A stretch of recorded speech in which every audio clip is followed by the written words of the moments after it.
नमस्कार, मैं हूं अमीश देवगन और आज मेरे साथ बात करने के लिए मौजूद हैं भारतीय जनता पार्टी के राष्ट्रीय अध्यक्ष जगत प्रकाश नड्डा, जो 1977 से चुनावों को देख रहे हैं, चुनावों को लड़ रहे हैं, लड़वा रहे हैं। लेकिन आज देश के दिल में जो सवाल है, वो तमाम सवाल हम बीजेपी के राष्ट्रीय अध्यक्ष के साथ करेंगे। नड्डा जी, आपका अभिनंदन है न्यूज 18 नेटवर्क पर। नमस्कार जी। सबसे पहले तो मैं ये जानना चाहता हूं कि 1977 से आप चुनाव लड़वा रहे हैं, इस पूरी प्रक्रिया में है। 2021 में आज हम खड़े हैं, कोरोना का ये वक्त है। बंगाल भारतीय जनता पार्टी के लिए महत्वपूर्ण है। 4 राज्यों में लगभग चुनाव संपूर्ण हो चुका है, 1 राज्य में बचा है। आप अपनी चुनावी जर्नी को किस तरह से देखते हैं?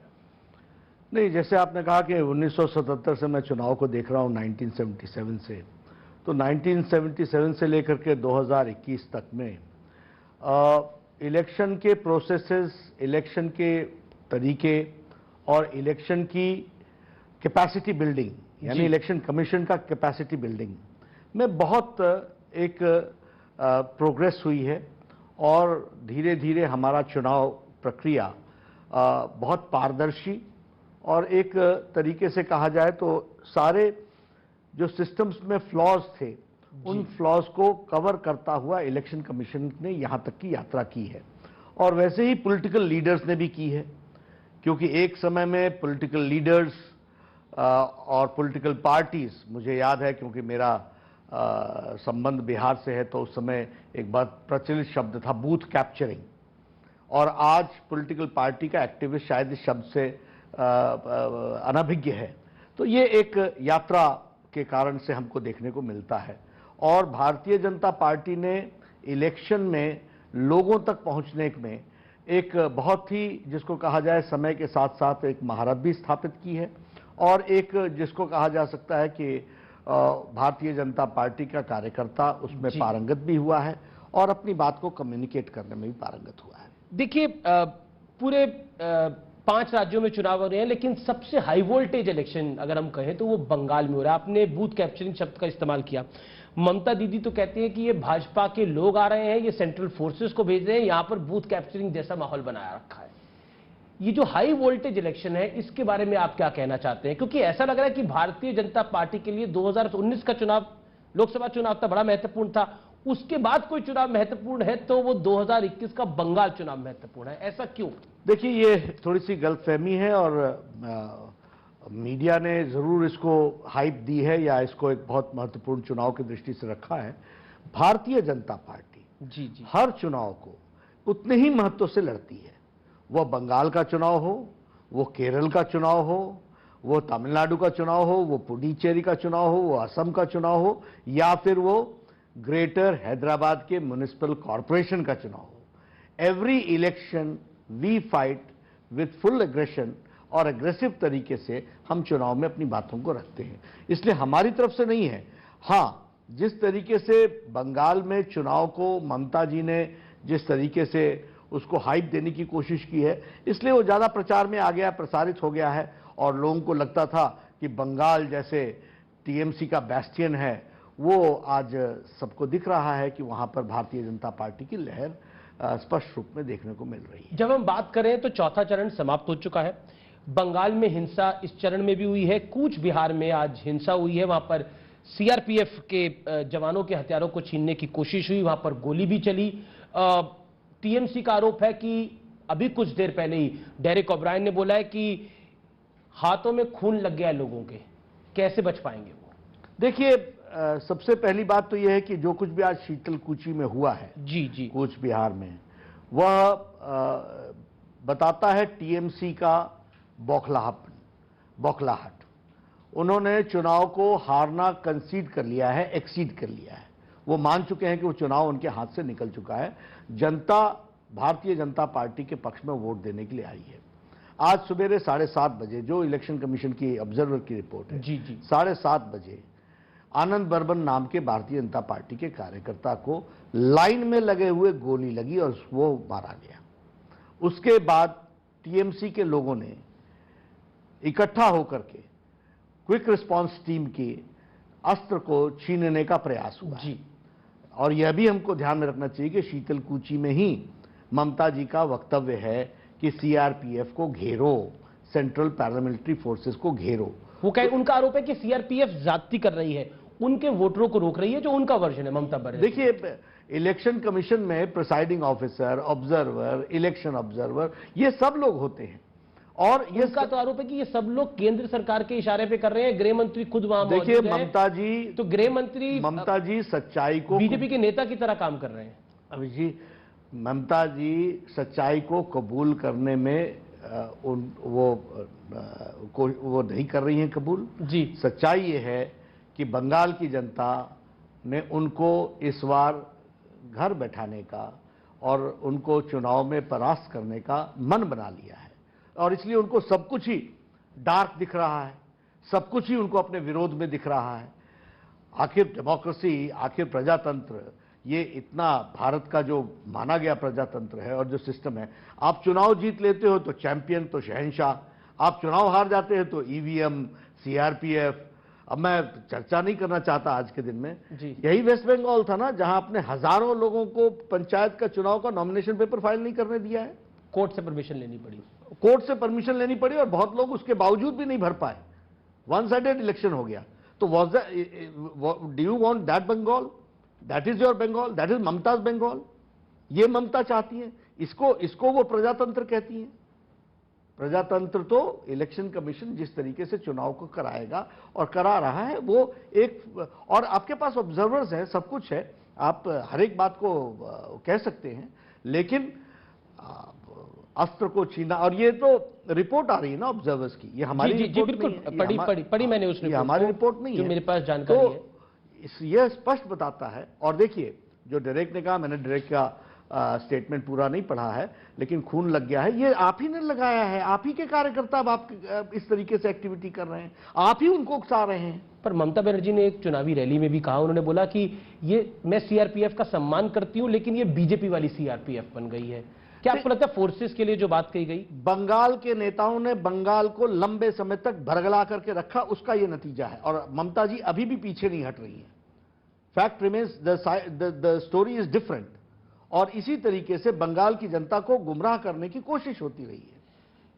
हम कूच बिहार की बात कर रहे हैं, आपके भी काफिले पे हमला हुआ था बिहार के अंदर, लेकिन कूच बिहार में दिलीप घोष के काफिले पे भी हमला हुआ। पीछे हमने देखा धर्मेंद्र प्रधान पर की एक कार्यक्रम में भी अटैक हुआ, शाहनवाज हुसैन के भी एक कार्यक्रम में पत्थर चले।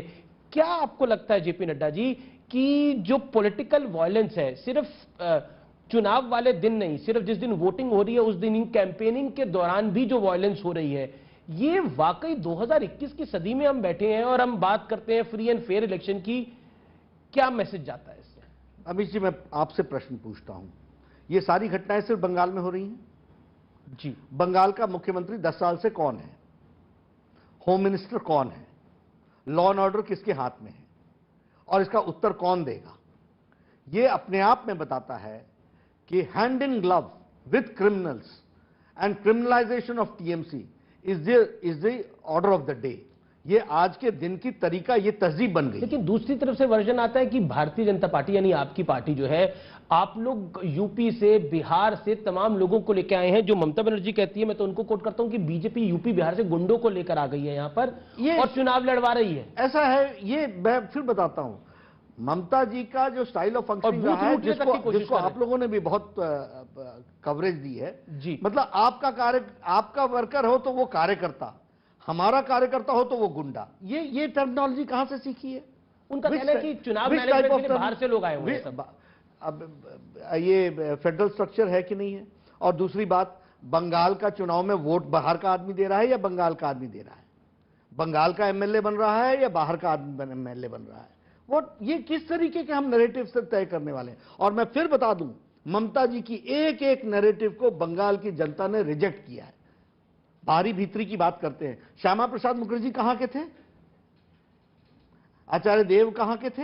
हमारे अध्यक्ष, राष्ट्रीय अध्यक्ष कहां के थे? और श्यामा प्रसाद मुखर्जी ने किस तरीके से बंगाल के विभाजन को के समय पर अपना योगदान किया है, वो सब जानते हैं। देश में पाकिस्तान का जब विभाजन हो रहा था उस समय उनका रोल क्या है वो भी जानते हैं। एक देश में एक निशान, एक विधान, एक संविधान के लिए बलिदान देने वाले कौन थे? श्यामा प्रसाद मुखर्जी रहे हैं। और श्यामा प्रसाद मुखर्जी भारतीय जनता पार्टी के लिए प्रेरणा स्रोत रहे हैं। उनकी के बात को लेकर के एक नेशन, एक राष्ट्र, एक ध्वज, एक संविधान, इस बात को हम लोगों ने आगे बढ़ाया है।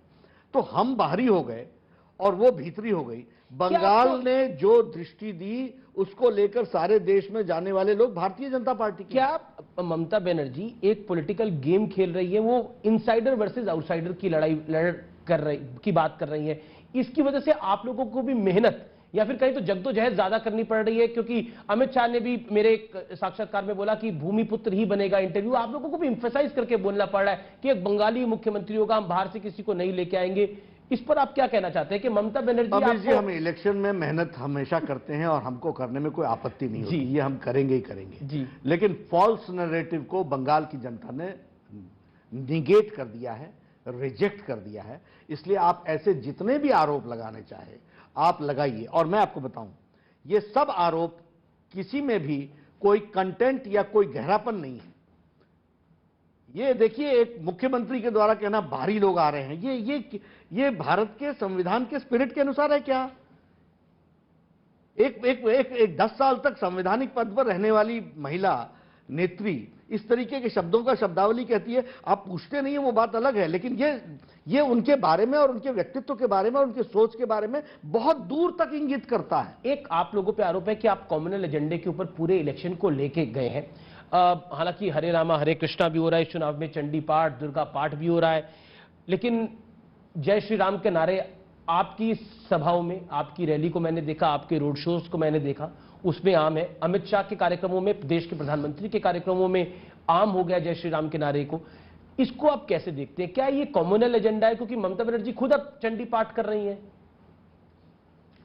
अमित जी, बहुत आपने अहम सवाल उठाया है। मैं जब तफसील से इसका जवाब देना चाहता हूं, इत्मीनान से जवाब देना चाहता हूं। 10 साल तो आपने विसर्जन को रोका दुर्गा पूजा के, 10 साल तो आपने सरस्वती पूजा नहीं होने दी, 10 साल तक आपने सारे विषयों को रोकने का आपने प्रयास किया और आपने तुष्टीकरण की राजनीति की, आपने अपीजमेंट की राजनीति की, आपने कुछ लोगों को कम्युनल एंगल पर प्रश्रय दिया। और मैं आपसे पूछता हूं, इस बार टीएमसी के सभी नेताओं को सरस्वती पूजा क्यों मनाना पड़ा? क्यों घंटी बजानी पड़ी? क्यों चंडी पाठ करना पड़ा, वो भी 2021 में आकर के? इसलिए कि बंगाल की जनता ने इस बात को समझ लिया कि आपने कम्युनल एंगल चलाया और उसके कारण लोगों ने अपने तरीके से, आज जो आपके टेप्स उप्स आए हैं वो बाहर क्लब हाउस के, उसमें वो बता रहे हैं कि 10 साल से तो हम तुष्टीकरण करते रहे और हमारा नारा है, उसमें तो 20 साल, उसमें सभी लोग जुड़ जाते हैं। जी जी। भारतीय जनता पार्टी तो उसमें नहीं आती है। तो यही लोग तो तुष्टीकरण करते रहे और हमारा तो कहना है तानाशाही, तुष्टीकरण, टोलाबाजी, इसके खिलाफ हम चुनाव लड़ रहे हैं। अब जो बात आपने जय श्री राम की कही, देखिए, Jai Shri Ram has become a slogan of असोल परिवर्तन। वो परिवर्तन का एक स्लोगन बन गया है।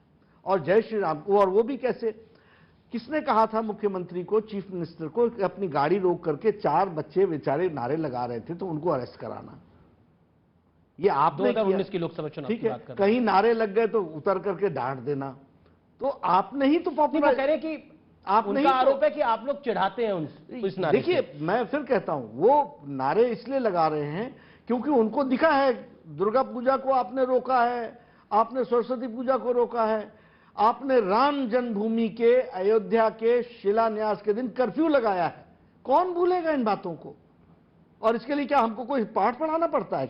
क्या सीख देनी पड़ती है? हाल ही में प्रधानमंत्री, बंगाल की जनता, बंगाल का कल्चर आप जानते हैं, बंगाल के लोगों का आप स्पिरिट जानते हैं। वो टीएमसी का तो आरोप रहता है, ये तो लेफ्ट का भी आरोप है कि बंगाल का कल्चर कम्युनल एजेंडे के साथ नहीं है, ये रविंद्रनाथ टैगोर की धरती है, ये विवेकानंद जी की धरती है। ये तो हम बोलते हैं, उन्होंने तो 2021 में बोलना शुरू किया है और वो इसलिए बोलना शुरू किया है क्योंकि चुनाव में शेष हो गए थे। जी, एक इंपॉर्टेंट बात है, क्योंकि बंगाल के लिए बोला जाता है कि एक भद्र लोग है, लेकिन बंगाल में जाकर प्रधानमंत्री ने एक रैली में कहा दीदी ओ दीदी, जो कि बीजेपी के कैडर में एक बड़ा पॉपुलर हुआ, लेकिन ममता बनर्जी और टीएमसी ने उस पर बड़ी ऑब्जेक्शन उठाई। क्या कहना चाहते हैं? देखिए, ममता जी ने प्रधानमंत्री जी के लिए क्या शब्दावली प्रयोग की है, ये हम आपको ऑन एयर नहीं सुना सकते। नहीं, मैंने उसको सुना है। ममता जी ने जो शब्दावली अमित शाह जी के लिए कही है, वो शब्दावली हम रिपीट नहीं कर सकते हैं। और मुझे तो अलंकारों से भर दिया है जी, जब आप पे हमला हुआ था तब और उसके बाद भी हमारे नाम के साथ कितने अलंकार लगे। ये हमको संस्कृति समझा रही है, इनसे हमने संस्कृति समझनी है। प्रधानमंत्री जी इतने अच्छे शब्दों में दीदी ओ दीदी, ये उनको निवेदन कर रहे हैं। पर वो कह रही है कि ये चिढ़ाने के लिए सब कुछ चीजें। भाई, आप हर एक तरीके के अपशब्द बोले वो आपको वो मंजूर, और हम आपको आदर सूचक तरीके से बोलें तो भी आपको नामंजूर। यही मैं कह रहा हूं कि नेतृत्व का असल परीक्षा तो अब आई है, और यहां पर मुझे दिख रहा है कि ममता जी की बौखलाहट, अ लीडर इन क्राइसिस, इस पता चलता है कि वो लीडर है कि नहीं है। और ये सारी चीजें सामने आप कह रहे हैं ममता बनर्जी क्राइसिस में है? हाँ, बिल्कुल है। और क्राइसिस मतलब उनके हाथ से चुनाव निकल चुका है, वो हार रही हैं। आप तो कह रहे और थे वो उनको दूसरी दिख रहा है। सीट से भी चुनाव लड़ेंगी, लेकिन अभी तक तो वो खबर आई नहीं है। आ जाएगी। प्रधानमंत्री ने और भी ये कहा। देखिए, ये उनका फैसला करने का विषय है। जी। लेकिन नंदीग्राम से हार रही है, ये तय है। नंदीग्राम से हारी है 100%। जी बिल्कुल। 2 मई को हम आपसे पूछ सकते हैं। आप मेरे से जरूर बात कीजिएगा। जी चलिए, क्योंकि क्लब हाउस की बात हुई और मैं व्यूअर्स को बता देता हूं कि क्लब हाउस एक सोशल मीडिया प्लेटफॉर्म है जिस पर काफी वार्तालाप होता है, और वहां पर ममता बनर्जी के जो चीफ स्ट्रैटेजिस्ट है प्रशांत किशोर, उनका एक ऑडियो वायरल हुआ है जिसमें वो बीजेपी को जो बंगाल में समर्थन मिल रहा है उसकी बहुत साफ तौर पर बात कर रहे हैं। क्या कहना चाहते हैं आप उसके बारे में? और उन्होंने 20 साल से जो तुष्टीकरण हुआ, जिसको बीजेपी, जिसको माफ करिए लेफ्ट, कांग्रेस, टीएमसी ने जम के करा, और अब हिंदुओं को लग रहा है कि उनकी तरफ कोई खड़ा है। क्या कहना चाहते हैं आप? देखिए, प्रशांत किशोर उनका ये कोई इलेक्शन जो स्ट्रैटेजिस्ट जो है। नहीं, जो ये क्लब हाउस की डिबेट चर्चा आई है, चैट आई है, वो वही बात कह रहे हैं जो हम कहते रहे हैं, और वो उसकी पुष्टि कर रहे हैं। तो इससे ज्यादा और क्या प्रमाण हो सकता है कि उनका स्ट्रैटेजिस्ट, उनको दृष्टि और दिशा देने वाला, नेतृत्व देने वाला व्यक्ति, अगर वो इस तरीके की बातचीत कर रहा है जो बीजेपी कहती आई है, और बीजेपी को ही वो मान रहा है कि आने वाले समय में बीजेपी वो पर उन्होंने बोला कि देखिए मेरी पूरी चैट आनी, पूरी ऑडियो आना चाहिए, मैं तो ये बोल रहा हूं कि बीजेपी नहीं जीत रही है। तो वो ये हमारे हाथ में तो है नहीं, वो अपनी पूरी चैट ले आए जी। लेकिन उन्होंने ये एक ट्वीट किया था, आपको याद होगा, उन्होंने बोला था कि बीजेपी 100 से ज्यादा आंकड़ा की सीटों का आंकड़ा पार नहीं करेगी, नहीं तो मैं ये पूरा कार्यक्रम छोड़ दूंगा। मतलब मैं किसी को चुनाव नहीं लड़वाऊंगा। देखिए, ऐसा होता है, बहुत से पंडित, बहुत से लोग चुनाव में बहुत सी बातें कहते हैं। प्रशांत किशोर तो बीजेपी के साथ भी रहे। हम सबको नमस्कार करते हैं, सबको आदर देते हैं, लेकिन चुनाव के नतीजों के बाद जो हम कहते हैं वो होता है, वो हम, और 2 तारीख को वही होगा, वो हम कह सकते हैं। क्या आपको लगता है? और हमारा कहना ये है कि हम जनता की आवाज को पहचान करके बोलते हैं। मैं आपसे एक बिल्कुल सीधा सवाल पूछता हूं और मुझे उम्मीद है कि नड्डा जी आप भी इसका स्पष्ट जवाब देंगे। इन ऑडियो टेप में पोलराइजेशन की बात है, हालांकि उसमें बहुत क्लैरिटी के साथ जिक्र नहीं है, लेकिन मैं आपको क्लैरिटी के साथ एक सवाल पूछता हूं, क्या बंगाल में बीजेपी हिंदू पोलराइजेशन कराने में कामयाब रही है? देखिए, हमारा मत बड़ा स्पष्ट है, और मैं कोई अस्पष्ट शब्दों में नहीं कह रहा हूं जी। सबका साथ, सबका विकास, सबका विश्वास, सबको साथ लेकर के चलना, ये भारतीय जनता पार्टी का लक्ष्य है, तमन्ना है, इच्छा है, और हम उसको लेटर और स्पिरिट में इंप्लीमेंट करते हैं। मैं उदाहरण देता हूं, स्वच्छ भारत अभियान चला, 11 करोड़ 70 लाख टॉयलेट्स बने, हमने कभी किसी का मजहब पूछा? हम 50 करोड़ लोगों को 5 लाख रुपए का एनुअल हेल्थ कवरेज दे रहे हैं, गरीब लोग हैं, हमने किसी का मजहब पूछा? उजाला में हम 8 करोड़ लोगों को गैस का सिलेंडर दे रहे हैं, हमने किसी का मजहब पूछा? हम सौभाग्य योजना में 2 करोड़ से 56 लाख के आसपास हाउस होल्ड को हम इलेक्ट्रिफिकेशन कर रहे हैं, फ्री ऑफ कॉस्ट कर रहे हैं, हमने किसी से मजहब पूछा? या मजहब के आधार पर किसी का भेदभाव हुआ है। लेकिन जब आपकी रैलियों में जय श्री राम के नारे लगते हैं, मैं कह रहा हूं जय श्री राम का काउंटर नारा आरोप लगेगा। विकास का, परिवर्तन का पर्यायवाची है। वह परिवर्तन, औसोल परिवर्तन का रास्ता है, और उससे ममता जी जितनी चिढ़ी हैं उसके कारण लोगों को ये लगा है कि यही रास्ता है, और हम डेवलपमेंट, विकास का नारा है, वो विकास से जुड़ा हुआ नारा। लेकिन देखिए, प्रधानमंत्री ने भी एक अपने कार्यक्रम, अपनी एक रैली में बोला कि ममता जी ने जो और दूसरी बात, जी जी जी, तुष्टीकरण जी हमारा मुद्दा है। तुष्टीकरण के विषय को हमने लोगों के सामने रखा है जी, और प्रशांत किशोर ने खुद ही मान लिया, उनके क्लब हाउस के चैट में ये साफ आया है कि 20 साल से यही हम करते रहे हैं। तो करते रहे तो जनता, आपके समझ में आ गया, जनता के समझ में नहीं आएगा, ऐसा कैसे होगा? लेकिन ममता जी ने तो अपने एक रैली में बोला कि फुरफुरा शरीफ, जो कि जिसका कांग्रेस के साथ अलायंस है, और असउद्दीन ओवैसी, उनको वोट डाल के बर्बाद ना करे माइनॉरिटी कम्युनिटी, वो हमारे पक्ष में वोट डाले, जिसको लेकर प्रधानमंत्री ने भी एक कार्यक्रम में टिप्पणी करी कि अगर हम ऐसी बात कभी कर देते तो हमारे बाल नोच लिए जाते। क्या आपको लगता है कि बीजेपी को वो वोट चाहिए ही नहीं है, वो जो 30%, क्योंकि सबकी नजर है उस वोट पे, ममता जी की भी नजर है, कांग्रेस लेफ्ट अलायंस की भी नजर है, ओवैसी साहब की भी नजर है, लेकिन बीजेपी को वो 30% वोट चाहिए नहीं बंगाल के? ऐसा नहीं, सबकी नजर इस बात की है कि सोसाइटी के फैब्रिक को डिस्टर्ब करो, उसको ब्रेक करो, और वोट बैंक की राजनीति पर अपने आप को कंसोलिडेट करो। भारतीय जनता पार्टी की राजनीति है सबका साथ, सबका विकास, सबका विकास, सबका विश्वास, justice to all, appeasement to none. हम सोशल फैब्रिक को डिस्टर्ब नहीं करना चाहते हैं, सबको साथ लेकर के चलना चाहते हैं। मैंने आपके सामने इतने प्रधानमंत्री जी के कार्यक्रम बताए, एक भी कार्यक्रम में हमने कहीं भी भेदभाव नहीं किया है। हम ममता बनर्जी की अपील को आप कैसे देखते हैं? भारत के विकास को दृष्टि से, ममता बनर्जी की वोट की अपील को आप कैसे देखते हैं? कौन सी अपील? जो उन्होंने बोला कि मुसलमान एक मुश्ता को वोट डालें। ये उनके बारे में बताता है, ये उनके बारे में बड़े स्पष्ट शब्दों में बताता है। इसीलिए मैं कह रहा हूं, they are the instrument in polarisation. ये खुद पोलराइज करते हैं, और मैंने आपके साफ शब्दों में कहा है, क्योंकि वो फुरफुरा शरीफ के जो अरे बड़ी इंटरेस्टिंग बात है, उनको कह रही है वो गद्दार है। ये जिस तरह, इसका क्या अर्थ है? इसका अर्थ ये है कि ये वोट सारे का सारा हमको मिले। पोलराइजेशन कौन कर रहा है? टीएमसी कर रही है। पोलराइजेशन कौन कर रहा है? ममता जी कर रही हैं।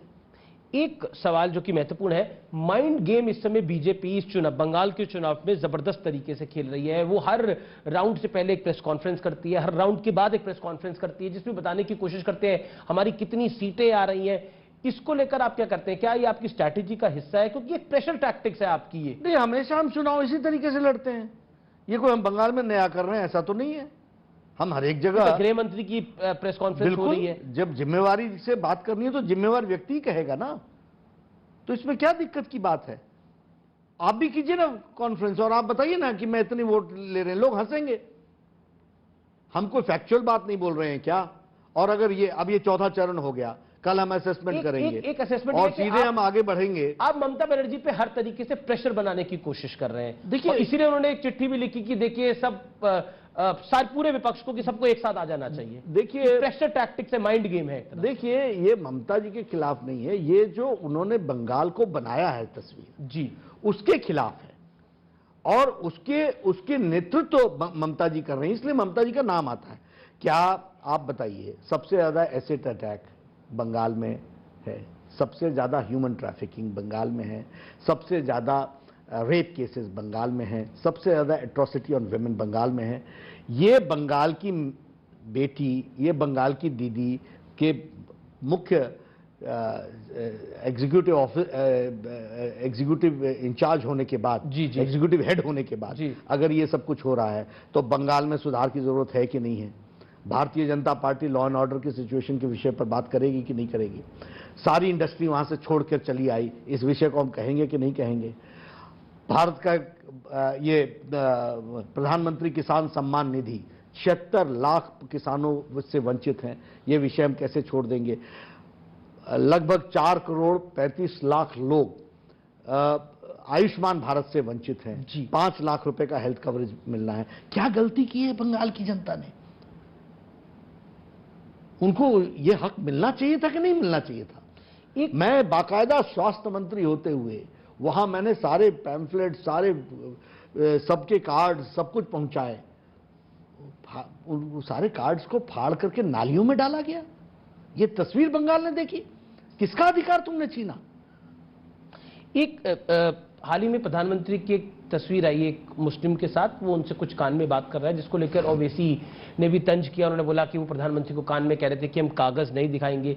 लेकिन क्या आपको लगता है जो पॉलिटिक्स ऑफ अपीजमेंट है उसको लेकर एक कंपटीशन है बंगाल के अंदर? प्रधानमंत्री की तस्वीर आई अगर एक मुस्लिम के साथ, उस पर टिप्पणी करी जा रही है। देखिए, प्रधानमंत्री जी जब उसको सुन रहे हैं तो उनके दिमाग में सबका साथ, सबका विकास, सबका विश्वास, ये स्पष्ट है। ओवैसी की बात पर आप क्या कहते हैं? ओवैसी जैसी सोच वैसे विचार। अमित शाह ने बोला कि ओवैसी किसी हिंदू के साथ फोटो खिंचवा ले। वो ठीक है, लेकिन वो उनके ऊपर डिपेंड करता है ना जी, वो करेंगे कि नहीं करेंगे।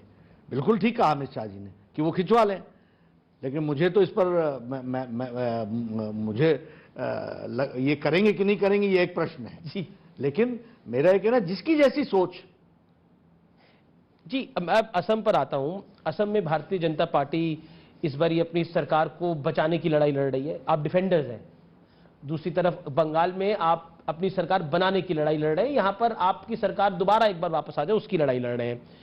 क्या इस बार ये जंग मुश्किल थी? पॉलिटिकल जंग की मैं बात कर रहा हूं, क्योंकि कांग्रेस और AIUDF यानी बदरुद्दीन अजमल की पार्टी साथ थी। मुश्किल है ये इस बारी थोड़ा? देखिए, मुझे लगता है कि आपका आकलन गलत है। हम डिफेंडर नहीं हैं जी। हम सेकंड स्टेज पे मोमेंटम के साथ असम को आगे ले जाना चाहते हैं जी। और असम को आगे ले जाने के लिए आप अगर हमारा मैनिफेस्टो देखेंगे तो आप देखेंगे it is a manifesto in continuity. चाय के बागान के लिए हमने जो दिया उसको हम आगे बढ़ाएंगे, नाम घर में हमने जो काम किया उसको हम आगे बढ़ाएंगे, क्षत्राज का हमने काम किया उसको हम आगे बढ़ाएंगे, युवाओं को रोजगार दिया उसको हम आगे क्योंकि मैंने आप लोगों की चुनावी रैलियां भी देखी, उसमें हिंदुत्व की बात हुई, मुगल के शासन की बात हुई। कहीं ना कहीं वहां पर भी एजेंडा ये था कि नहीं, एजेंडा नहीं था, वोट पोलराइज हो। नहीं, एजेंडा नहीं था। कांग्रेस का डुअल चेहरा हम दिखा रहे हैं लोगों को। देखिए, बड़ी इंटरेस्टिंग बात है, केरल में मुस्लिम लीग के साथ, अब मुस्लिम लीग ही कम्युनल है कि नहीं है, यस या नो, इट्स यस, ठीक है। यहां वो फरफरा नहीं अब्बास के साथ, सदीकी अब्बास के साथ बंगाल में, और यहां बदरुद्दीन के साथ। बदरुद्दीन कौन है? जिसको तरुण गोगोई जी ने 2006 में कहा था हु इज बदरुद्दीन, उसको उनका बेटा गले मिलकर के चुनाव लड़ रहा है। तो ये बात हमने एक्सपोज करनी है कि नहीं करनी है कि पिता बोलता था हु इज बदरुद्दीन, बेटा समझौता कर रहा है। और सबसे इंटरेस्टिंग बात देखिए, कांग्रेस के मानसिक दिवालियेपन की कहानी जी, मेंटल बैंकरप्सी। राहुल गांधी कहते हैं बदरुद्दीन असम की पहचान है। असम की पहचान गोपीनाथ बोरदोलोई होंगे, असम की पहचान भूपेन हजारिका होंगे, असम की पहचान महापुरुष श्रीमंत शंकर देव होंगे, या बदरुद्दीन होगा। अब ये जो कहने वाले लोग हैं, इनको आप बोलो कि आप न्याय करो और मैं न्याय की गुहार भी ना लगाऊं, मैं सच्चाई भी लोगों को ना बताऊं। कहते हैं कि दूध का जला जो है वो छाछ भी फूक फूक कर पीता है। कांग्रेस पार्टी अपने कई जो विधायक के प्रत्याशी हैं उनको लेकर जयपुर पहुंच गई है, बाड़ाबंदी उधर कर दी है। क्या कहना चाहते हैं? उनको लगता है कि फिर आप कहीं गेम ना कर दें उनकी? देखिए, बड़ी स्पष्ट सी बात है, कांग्रेस पार्टी में कार्यकर्ता को नेता पर भरोसा नहीं है और नेता को अपने कार्यकर्ता और नेताओं पर भरोसा नहीं, ये उनकी स्थिति हो गई है। ऊपर कह रहे हैं हमें भाजपा पे भरोसा नहीं, कुछ भी कर देंगे हमारे साथ। ऐसा नहीं है जी। बात यह है कि उनकी पार्टी अपने आप में अपना घर संभलता नहीं है, अपनी परिस्थितियां संभलती नहीं है, अपने में अविश्वास है, दूसरों को दोष देते हैं। आपके घर की बात कर लेते हैं। असम में अगर बीजेपी की जीत होती है तो सर्बानंद सोनोवाल, हेमंता बिस्वा शर्मा सीएम कौन होगा, या सोनोवाल साहब ही होंगे सीएम? देखिए, चुनाव में जब हम लोग गए तो दोनों लोग आगे आए हैं, दोनों लोगों के साथ दोनों का योगदान है असम को आगे बढ़ाने में जी। और इस विषय पर भारतीय जनता पार्टी का हमारे यहाँ हमेशा तरीका ये होता है कि हम पार्लियामेंट्री बोर्ड में इसको चर्चा करके निर्णय लेते हैं। तो वो एक प्रोसेस होगा, वो हम करेंगे।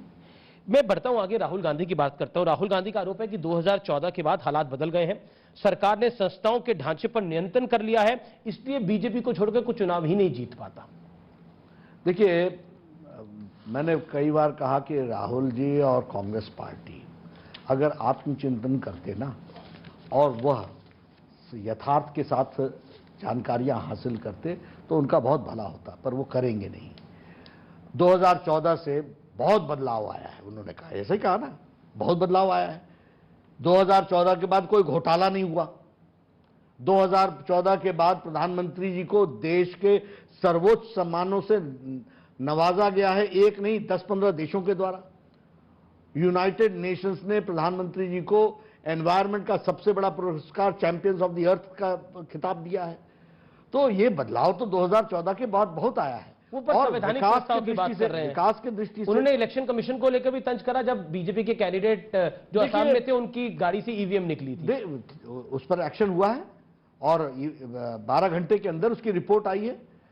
लेकिन आप बड़े इंटरेस्टिंग पार्ट इसको देखिए कि जब आप चुनाव जीत जाते हैं तो आप शहंशाह होते हैं और जब आप चुनाव हार जाते हैं तो ईवीएम दोषी होता है। ये कैसा खिलाड़ी है और ये कैसे खेल खेलने वाली टीम है?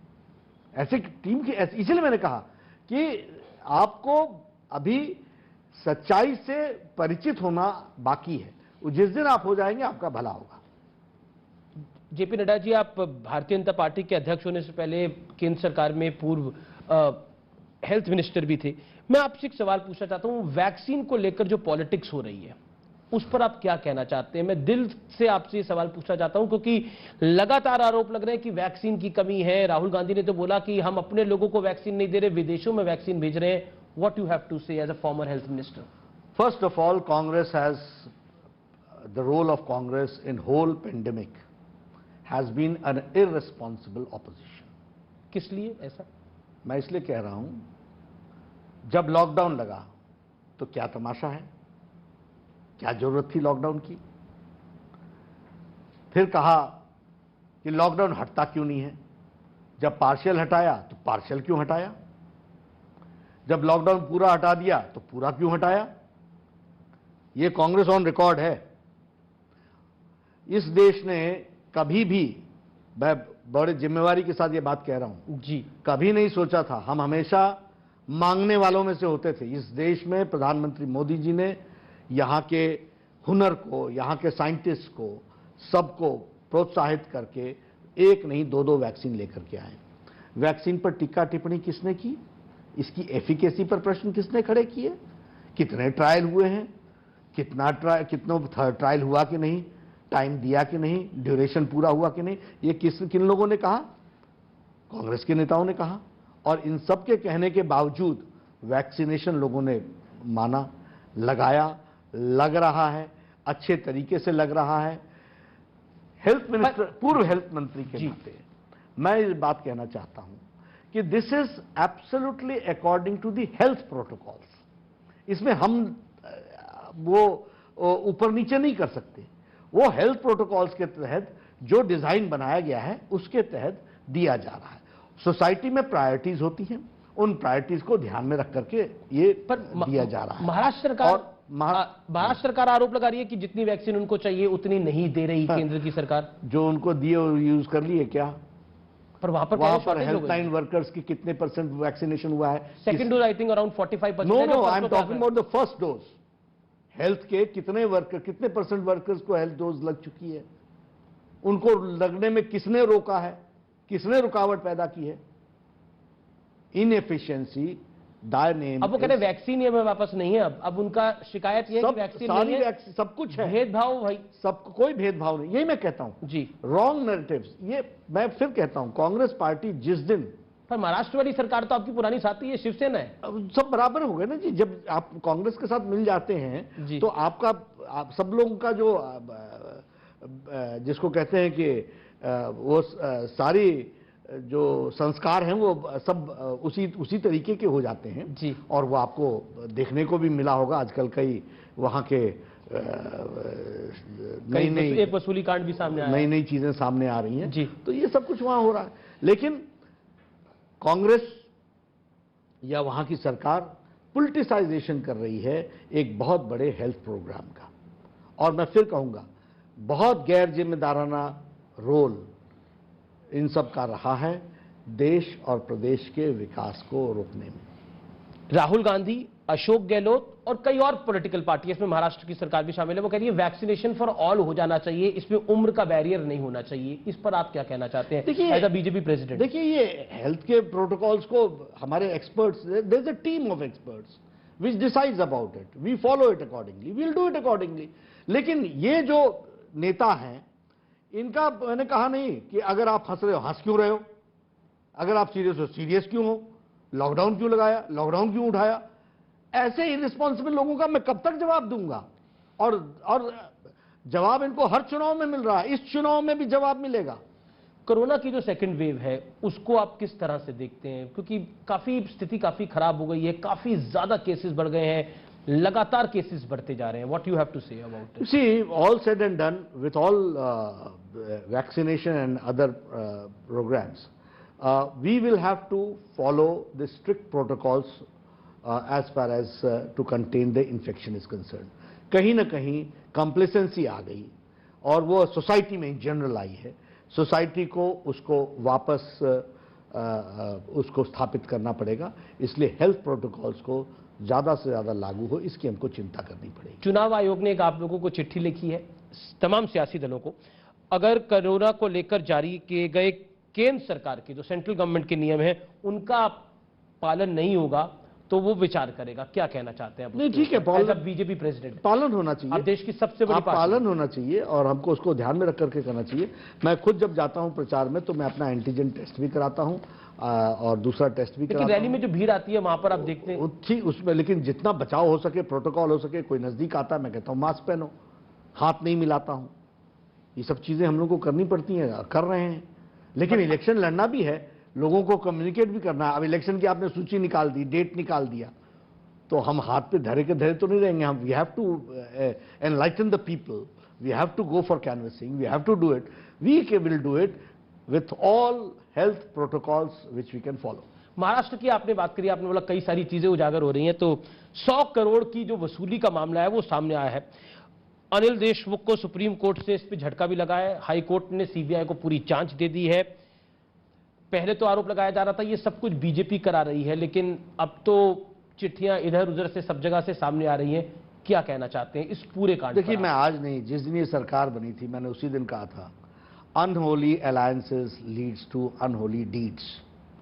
अनैतिक समझौते अनैतिक कार्यों को जन्म देते हैं, ये मैंने उसी दिन कहा था। ये आजाद भारत के इतिहास में ऐसा पहला वाक्य है इसीलिए मेरा आउटगोइंग पुलिस कमिश्नर, इसीलिए मेरा होम मिनिस्टर पे आरोप लगा। मेरा और दूसरा, ये तो सिर्फ टिप ऑफ द आइसबर्ग है, ये तो सिर्फ जो सब निकल गया। जिस तरीके से वो टारगेट्स दे रहे हैं, तो क्या ये सिर्फ गृह मंत्री कर रहा था, बाकी लोग नहीं कर रहे होंगे? सभी कर रहे होंगे। जब घर का मालिक ही ऐसा हो जाए तो नीचे क्या बचा होगा? और पुलिस वाले क्या कर रहे होंगे, बाकी लोग? महाराष्ट्र पुलिस को कितना इस घटना में और इन पिछले 1-1.5 साल में कितने प्रश्न खड़े हो गए? महाराष्ट्र के प्रशासन के बारे में कितने प्रश्न खड़े हो गए? अब मुख्यमंत्री उद्धव ठाकरे को क्या कहना चाह रहे हैं? निश्चित रूप से जिस तरीके से वो सरकार चला रहे हैं वो जनता के लिए, जनता को सही दृष्टि से राहत मिलने वाली नहीं है। और जिस तरीके से भ्रष्टाचार वहां चल रहा है, ये सब उनके देखरेख में हो रहा है।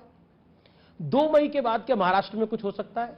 देखिए जेपी नड्डा जी, देखिए हम लोग कुछ देखने को मिल सकती है। देखिए, हम लोग तो स्पष्ट रूप में डेमोक्रेसी में विश्वास करते हैं, प्रजातंत्र में विश्वास करते हैं, प्रजातांत्रिक मूल्यों को ध्यान में रख करके काम करते हैं, और इसलिए उनकी सरकार है, वो चलाएं। क्योंकि मैं हम ऑपोजिशन में हैं। क्योंकि शरद राव पवार जो कि एनसीपी के टॉलेस्ट लीडर हैं, उन्होंने एक बात को बोला जब पूरी वैक्सीन को लेकर विवाद हो रहा था। उन्होंने बोला कि केंद्र का और राज्य सरकार का कॉपरेशन अच्छा है, इसीलिए मैं ये सवाल पूछ रहा हूं। उससे पहले भी वो केंद्र सरकार की कई मंचों पे तारीफ कर चुके हैं। बीच में खबर आई कि वो गृह मंत्री अमित शाह से भी अहमदाबाद में मिले, इसके बारे में हमें पूर्ण जानकारी नहीं है, लेकिन फिर भी क्या कुछ 2 मई के बाद? ऐसा कुछ नहीं है, हम ऑपोजिशन में खड़े हैं और हम ऑपोजिशन का काम कर रहे हैं। जी, मैं बढ़ता हूं आगे। एक बड़ा फैसला आया, हालांकि फास्ट ट्रैक कोर्ट का ये है, ज्ञानवापी मस्जिद के बारे में जो कि वाराणसी में है, एएसआई का सर्वे कराने को लेकर उसको लेकर बहुत सारे पॉलिटिकल बयान आए कि इसके पीछे बीजेपी है, एएसआई का सर्वे होगा, फिर ये मुद्दा खड़ा हो जाएगा। व्हाट यू हैव टू से ऑन दिस? देखिए, हमारा कोई मुद्दा नहीं है। न्यायालयों की हम हमेशा रिस्पेक्ट करते रहे हैं, लेकिन हमारा कोई मुद्दा नहीं है। महत्वपूर्ण सवाल है, कर्नाटक में येदियुरप्पा सरकार पर हम संकट कह सकते हैं, क्योंकि उन्हीं की सरकार के मंत्री के.एस. ईश्वरप्पा ने शिकायत करी है राज्यपाल को, और आप बीजेपी के राष्ट्रीय अध्यक्ष। बीजेपी में अमूमन ये देखने को ऐसी परिस्थितियां नहीं देखने को मिलती, क्योंकि मुख्यमंत्री की शिकायत कोई मंत्री करे। कैसे आप इसको देखते हैं? नहीं, देखिए, ये हमारा आंतरिक मामला है, हम मीडिया में इस पर चर्चा नहीं करेंगे, लेकिन ठीक है, we have taken note of it, और हम उसका जो भी निवारण करना है करेंगे, और हमारी सरकार को कोई संकट नहीं, कोई संकट नहीं है। अब मैं आपसे साउथ इंडिया के बारे में पूछना चाहता हूं। साउथ इंडिया को लेकर भारतीय जनता पार्टी की स्ट्रैटेजी क्या है? क्योंकि कर्नाटक में आपकी सरकार है, लेकिन केरल और तमिलनाडु में आप कैसे देखते हैं?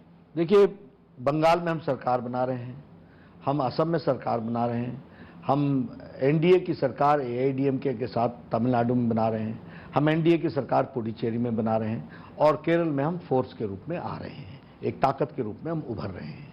जहां तक आपने साउथ में आने की बात कही है, हम तमिलनाडु और केरल में हम कंसर्टेड एफर्ट के साथ इन प्रदेशों में भी भारतीय जनता पार्टी की ताकत बढ़े, इसके लिए हम प्रयासरत रहे। क्या साउथ इंडिया को लेकर, तमिलनाडु और केरल को लेकर बीजेपी का प्लान 2024 है, 2024 है? नहीं, जैसे आप लोगों ने बंगाल की तैयारी 2016 में शुरू कर दी थी। हर एक स्टेट के लिए हमारे पास ऐसा ही प्लान होता है, लेकिन हम उसको कोई टारगेट के साथ 2024 और इसके साथ नहीं जोड़ते हैं। हम आगे बढ़ेंगे, हम अपनी ताकत बढ़ाएंगे, हम अपनी फोर्सेस, अपनी ताकत हमारी बढ़े, हमारी रीच बढ़े, इसके लिए हम प्रयासरत रहेंगे। एक इंपॉर्टेंट सवाल, बिल्कुल हम आखिरी में इंटरव्यू के, बंगाल का चुनाव अब 2 मई को इसका नतीजा आएगा। जगत प्रकाश नड्डा के, बीजेपी राष्ट्रीय अध्यक्ष के दिमाग में अगला टारगेट क्या है? उत्तर प्रदेश, उत्तराखंड, सभी उन राज्यों में चुनाव, सभी भारतीय जनता पार्टी की विचारधारा को मजबूत करना, यह हमारा टारगेट रहा है। अभी हमारा काम उड़ीसा में बढ़ना है, हमारा काम तेलंगाना में बढ़ना है, हमारा काम आंध्र में बढ़ना है, हमारा काम साउथ में बढ़ना है। इसलिए सवाल और हमारी जो सरकारें हैं, यूपी में भी हमारा दौरा शुरू हो चुका है, उत्तराखंड में भी हम जाएंगे। सब जगह हमने, जहां हमारी सरकारें हैं वहां भी हम काम करेंगे, जहां हमारी सरकारें नहीं है वहां भी हम काम करेंगे। भारतीय जनता पार्टी की विचारधारा सबका साथ, सबका विकास, सबका विश्वास, इसको लेकर के बढ़ना है। इसलिए हमारा टारगेट स्पष्ट है, और उसके लिए मैं अकेला ही नहीं, हमारी पूरी टीम, मोदी जी के नेतृत्व में पूरी सरकार आगे बढ़ रही है। बहुत बहुत शुक्रिया नड्डा जी, आपने हर सवाल का बेबाकी के साथ जवाब दिया, और उम्मीद करते हैं कि कोरोना के इस काल में आप स्वस्थ रहें, आपका परिवार स्वस्थ रहे। बहुत बहुत शुक्रिया न्यूज 18 से बात करने के लिए, धन्यवाद। तो ये थे जेपी नड्डा, बीजेपी के राष्ट्रीय अध्यक्ष, जिन्होंने स्पष्ट हर सवाल का जवाब दिया। आप देखते रहिए न्यूज 18। नमस्कार।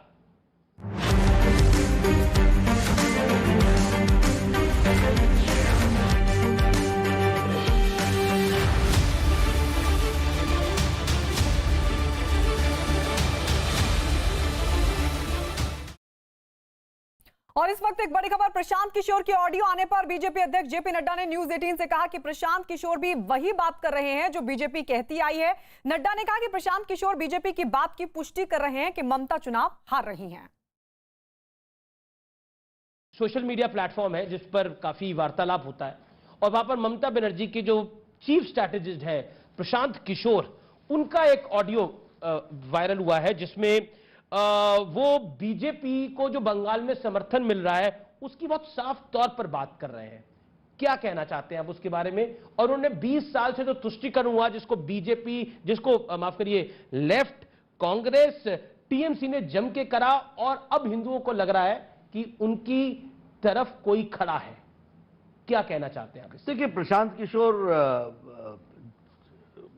उनका ये कोई इलेक्शन स्ट्रैटेजिस्ट नहीं, जो ये क्लब हाउस की चर्चा आई है, चैट आई है, वो वही बात कह रहे हैं जो हम कहते रहे हैं, और वो उसकी पुष्टि कर रहे हैं। तो इससे ज्यादा और क्या प्रमाण हो सकता है कि उनका स्ट्रैटेजिस्ट, उनको दृष्टि और दिशा देने वाला, नेतृत्व देने वाला, व्यक्ति अगर वो इस तरीके की बातचीत कर रहा है जो बीजेपी कहती आई है और बीजेपी को ही वो मान रहा है कि आने वाले समय में बीजेपी वो पर उन्होंने बोला कि देखिए मेरी पूरी चैट आनी, पूरी ऑडियो आना चाहिए, मैं तो ये बोल रहा हूं कि बीजेपी नहीं जीत रही है। तो वो ये हमारे हाथ में तो है नहीं, वो अपनी पूरी चैट ले आए। जेपी नड्डा ने एक्सक्लूसिव इंटरव्यू में कूच बिहार की हिंसा पर ममता बनर्जी पर हमला किया और यह सवाल पूछा कि 10 साल से बंगाल का सीएम कौन है, बंगाल का लॉ एंड ऑर्डर किसके हाथ में है।